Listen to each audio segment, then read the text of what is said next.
On est maintenant en compagnie de capitaine Drainville, François Drainville, qui a été, t'as été capitaine en 97-98? Oui, tout à fait. Et bon, tu as fait partie de l'histoire des 25 ans, c'est pour ça qu'on te reçoit aujourd'hui. Et c'est une belle histoire parce que toi, tu es arrivé par voie de transaction. Tu appartenais à l'époque à Rouyn-Noranda. Explique-nous un petit peu le. Oui, en fait, j'ai joué mon hockey junior à Shawinigan. Oui. Puis, il y a eu une transaction qui a été faite durant la fin de l'année. J'ai été échangé à Rouyn-Noranda. Puis, j'ai pas voulu me présenter pour des raisons X. Là. Donc, j'avais fini mon cégep. J'étais inscrit à l'Université à Trois-Rivières. Donc, j'étais un gars du coin là-bas. Donc, puis, au mois d'août environ, durant le camp d'entraînement, en fait, Roger Dejoie, qui était l'entraîneur à l'époque à Rimouski, Que tu connaissais bien. qui était mon coach adjoint à Shawinigan, m'a appelé voir l'intérêt que je puisse venir aider, en fait, à Rimouski. Donc là, Rimouski, moi, c'était dans mes années, là, évidemment, l'année de Le Cavalier. Richard, pas connu encore, mais tu sais, il avait connu déjà des grosses années à Rimouski. Puis Roger Dejoie, que j'appréciais énormément aussi. Donc, je voulais aller... Bon, j'ai dit, OK, on va aller essayer ça, on va aller voir ça. Puis ça a été un coup de foudre, évidemment.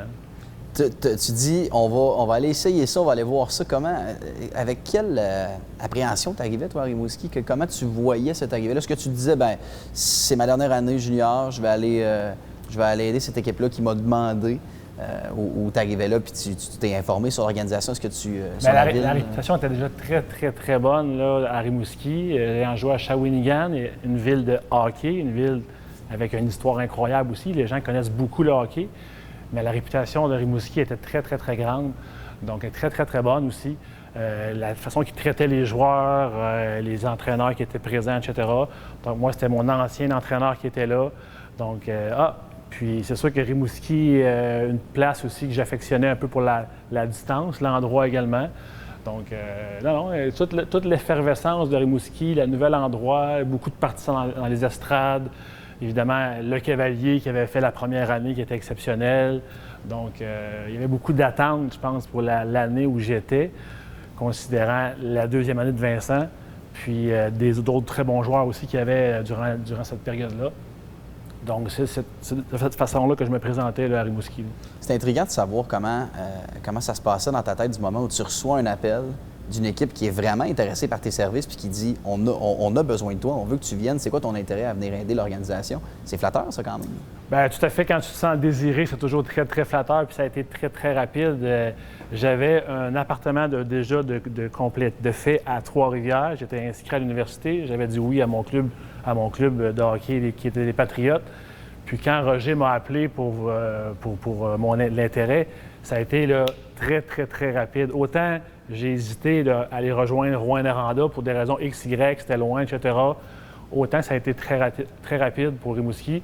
Encore là, réputation, mon ancien entraîneur, Le Cavalier et tout ce qui entourait aussi l'année. Là. Donc, voilà.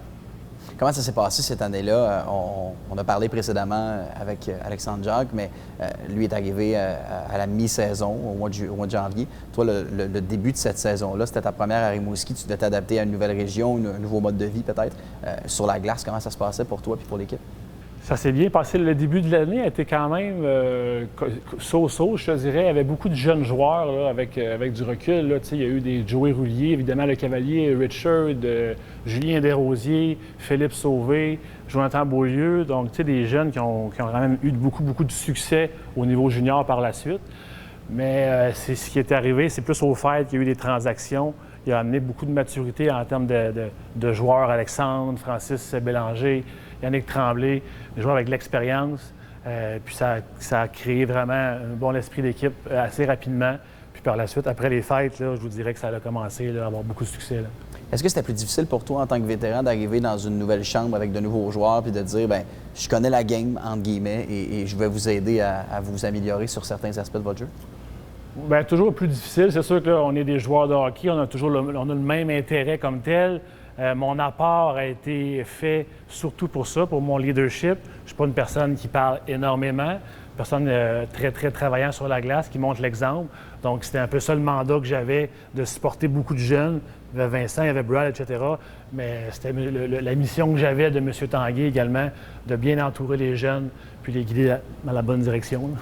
Et là, j'aimerais te demander si tu l'as fait, mais on m'a dit, autant d'Alexandre Jacques que par plein d'autres personnes, que tu l'as très bien fait, ce travail-là. D'ailleurs, c'était la première finale de l'organisation à l'époque. Oui, tout à fait. Donc, ça a été un beau moment aussi, là. Très beau moment. Nous, on a battu, en fait, notre finale, c'était la demi-finale. En fait, on a battu les Remparts de Québec, qui était la grosse équipe. La rivalité avec les Remparts était installée. Ah oui, il y avait ça déjà à l'époque? Ah oui, ça avait déjà commencé. Donc, on a perdu en finale, malheureusement, contre Val-d'Or. Mais nous, notre finale était gagnée contre la victoire contre les Remparts, là. Alexandre Jacques, tu en as parlé, c'est un grand ami à toi. Tu l'as côtoyé au niveau hockey mineur. Maintenant, lui, on connaît maintenant cette histoire qui l'amène de Détroit, les gens de Rimouski qui vont visiter Ken Holland et Don Waddell pour avoir le contrat d'Alexandre Jacques. Est-ce que tu savais à l'avance que Rimouski avait de l'intérêt pour Alexandre Jacques? Est-ce qu'on t'en avait parlé pour aller te chercher de l'information sur ce joueur-là? Et de deux, comment tu as pris cette nouvelle-là qu'Alexandre revenait? Pour moi, c'est sûr que c'était une très bonne nouvelle. Donc, j'en avais entendu parler un petit peu. C'est sûr qu'Alexandre était très connu également par Doris Labonté, qui Doris était auparavant à Shawinigan. Donc, c'est sûr que pour nous, l'arrivée d'Alexandre a été d'une façon exceptionnelle. Côté maturité, côté leadership, son apport sur la glace également. Il a bien aidé aussi Brad et Vincent côté offensif, parce que Alexandre avait beaucoup d'expérience quand même aussi. Mais pas trop au courant. Par la suite, un peu l'histoire que tu racontes, là, la visite, un peu l'histoire par la suite par Alexandre également. Mais pour moi, ça a été vraiment très apprécié. Comment tu as pris pas cette pression-là? Parce que oui, tu étais capitaine, mais tu étais aussi un vétéran, donc tu en avais vu d'autres, mais comment tu as réagi face à la puissance de cette foule qui est celle de l'Océanique de Rimouski?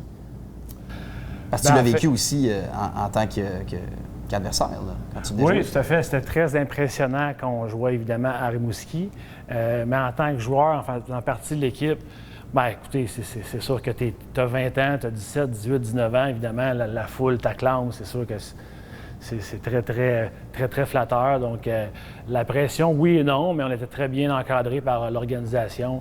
Puis la foule était exceptionnelle avec nous. Donc, c'est une foule qui appréciait aussi le hockey. Il était un peu nouveau pour eux, l'organisation également, l'équipe, qui a eu du succès très rapide. Si on compare des fois à d'autres organisations qui prennent plus de temps un petit peu. Donc, l'arrivée de joueurs majeurs et importants a fait que l'équipe a eu du succès rapidement. Mais la foule a aidé grandement aussi au succès. Le fait de... Évidemment, on marchait partout à Rimouski, on était reconnus, donc c'est sûr que c'était flatteur, évidemment, pour des jeunes de notre âge. Donc, ça a été très bien. Je vais te demander de leur adresser un petit mot dans quelques instants, mais juste avant, ton plus beau souvenir avec l'organisation, ce serait quoi encore aujourd'hui? Encore, je pense bien, c'est vraiment la finale de division contre les Remparts de Québec, là, qui a été quand même assez difficile comme série. Donc, c'est mon plus beau souvenir avec tout ce qui entoure, évidemment, la foule. On avait gagné à Rimouski devant nos partisans. Donc, tout le monde avait participé à cette victoire-là. Donc, pour moi, c'est ça pour ce qui est de l'organisation. Je suis un petit peu déçu. Je pense que tu allais dire l'entrevue d'aujourd'hui, mais c'est correct. Je t'en veux pas. Je t'en veux pas. François, maintenant, si tu pouvais t'adresser aux partisans aujourd'hui, là, avec l'année que tu as passée à leur côté, comme étant leur petit-fils, finalement, qu'est-ce que tu leur dirais? Bien, je leur dirais merci, évidemment, pour leur hospitalité, pour leur générosité envers les joueurs, envers moi, envers l'organisation, envers tout le monde. En fait, on a eu des moments inoubliables, gravés à jamais. Pour moi, Rimouski, c'est toujours un privilège d'y retourner également. Donc, je vous dis merci.